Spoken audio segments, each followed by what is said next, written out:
What's going on once again, fam? It's your boy Cedric from Endless Effort, and today I'm bringing you my 2 cents on Shadow the Tomb Raider that was developed by Eidos Montreal and published by Square Enix.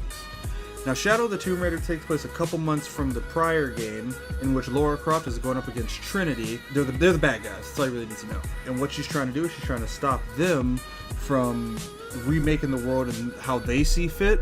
Your standard Indiana Jones stuff. The way the story unfolds is that Lara Croft finds out who the leaders of Trinity are, and now she is going to put a stop to them, but she ends up going to a tomb because she found that, hey, this is the thing that Trinity's looking for, we found it, let's go ahead and get it before they get it, so that way I can stop them. She ends up grabbing the artifact, but she inadvertently causes a Mayan apocalypse, and now it's up to her to stop Trinity from doing their dastardly deeds, while also trying to fix the wrongs that she did. Now, I like that concept in a game where the hero causes something wrong and it's up to them to fix it and stop the bad guy at the same time. It feels a little bit more personal in a sense. I like that. I really do like that in what they were doing for this game. The gameplay is broken up in a couple sections like all the Tomb Raider games. You have your main quests, you have your side quests, you have your exploration areas, and you have your combat areas. Now, you can go through this game just fairly quickly. Like, if you just play through the story, you'll get it done quick. I was kind of surprised by how much quicker this game was done compared to the other ones. There are side missions in the game that you can do with different NPCs, but they really don't feel like they have any correlation to the story itself. It feels like it doesn't flesh out the story, the people, the world. It doesn't feel that way. I was kind of like half engaged when I was actually going through them because they kind of felt more like fetch quests more than anything.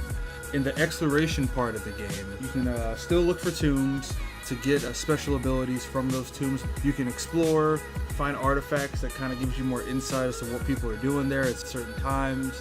You can hunt the wildlife so that way you can get better stuff, better gear, and also upgrade your weapons as well. There's resources everywhere.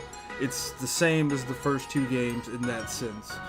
Now, for the combat, they kind of tried to vary a few things up, in which basically Lara, she has the ability to put mud on her face, and she can sneak up on enemies now in different ways, like use bramble patches, just different little changes to the already established formula that Tomb Raiders offered for people.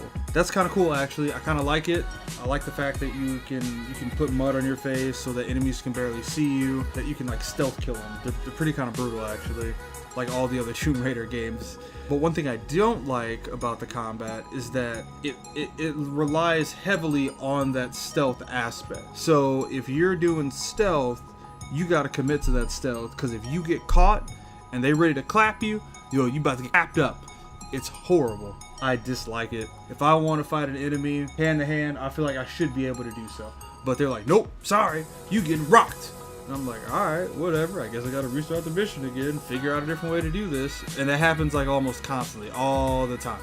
There's also like those little chase sections in the game, kind of how like the other Tomb Raiders do, like with the big action set pieces that you have to run away from something, and there's quite a few in the game. Just with the way Lara Croft jumps in this one, she jumps floating, and it kind of takes me out of the immersion of this. And that's really just it feels it really feels like they could have worked on this a little bit better.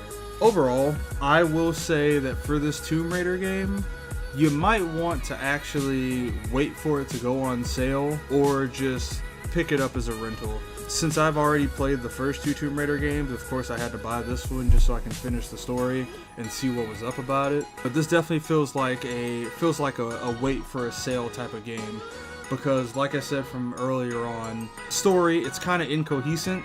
Incoherent, that's the word I'm looking for. It's kind of incoherent in the sense that it doesn't really mesh together with what was established in the prior game. You kind of just up and go, just do what you gotta do.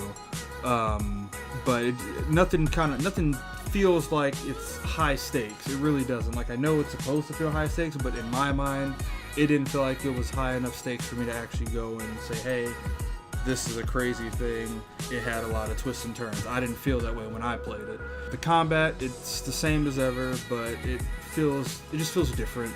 It felt a little rushed. A lot of it felt kind of rushed.